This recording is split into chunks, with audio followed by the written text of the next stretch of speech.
وعلیکم السلام ورحمۃ اللہ وبرکاتہ۔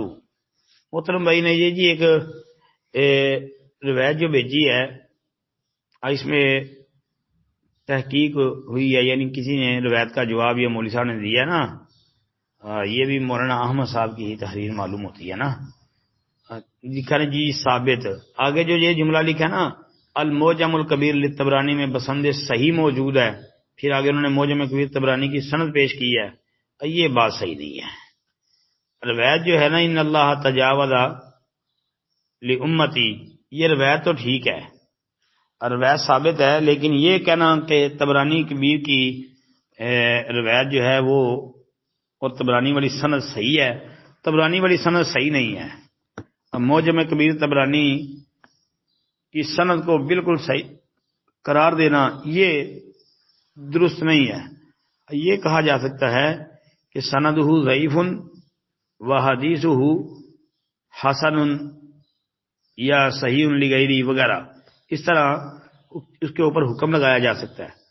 طبرانی کبیر کی سند کے اوپر یہ دعویٰ کہ سند طبرانی کبیر کی صحیح ہے، یہ دعویٰ درست نہیں ہے، اس لیے کہ اس سند میں یہ راوی آپ کو نظر آ رہا ہے مسلم بن خالد الزنجی، یہ مرکزی علت ہے اس میں، اور مسلم بن خالد الزنجی جو ہے اس کے اوپر ائمہ محدثین نے کلام کیا ہے، اور صحیح اور راجح بات یہی ہے کہ جمہور ائمہ محدثین کے نزدیک یہ ضعیف الحدیث ہے۔ السلام علیکم ورحمۃ اللہ۔ باقی یہ روایت ٹھیک ہے، باقی روایت جو ہے نا ان اللہ تجاوز لامتی والی یہ ٹھیک ہے۔ السلام علیکم ورحمۃ اللہ۔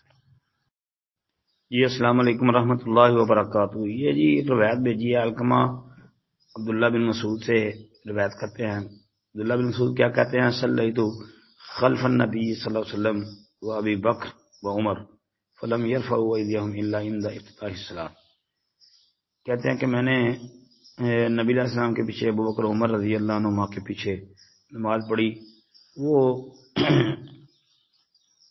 شروع نماز کے علاوہ رفع دین نہیں کرتے تھے۔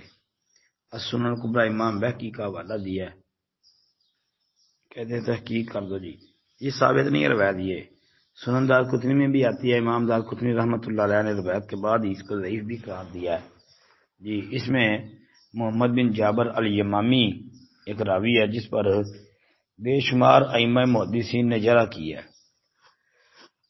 اور اس روایت کے اوپر جو ہے تفصیلی تحقیق پہلے سے ہماری موجود ہے کہ یہ روایت نبی صلی اللہ علیہ وسلم سے ثابت نہیں ہے، یہ بہت زیادہ ضعیف ہے۔ اس میں محمد بن جابر الیمامی ہے جس میں امام ابو زرعہ رحمۃ اللہ علیہ، علامہ حیثمی رحمۃ اللہ علیہ، اور اس کے علاوہ کئی ائمہ محدثین ہیں جنہوں نے مثلا دارقطنی ہیں، یہ بہقی بھی دیکھ لیں، یہ بھی ہیں، اور بھی کئی ہیں جنہوں نے اس کے اوپر کلام کیا ہے، لہذا یہ روایت ثابت نہیں ہے بھائی۔ السلام علیکم ورحمۃ اللہ۔